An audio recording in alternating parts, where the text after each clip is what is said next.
I am the Tofu Golem. Please enjoy the video. You start by confirming you are signed into the Google account you want to protect, and you make sure the device has internet access.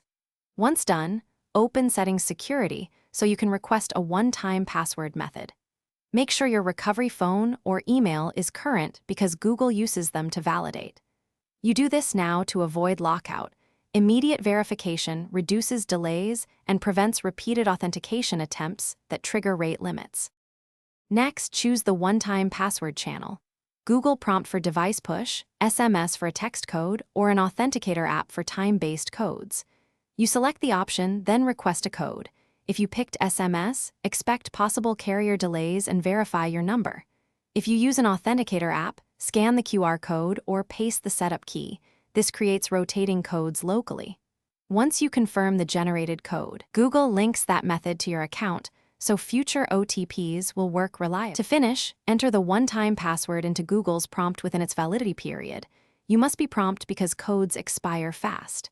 If the code is rejected, make sure your device clock is set to automatic and synced, then request a new code.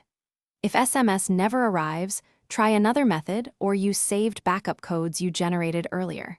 If you still can't authenticate, contact Google support with your recovery details. Doing this restores access without compromising account security.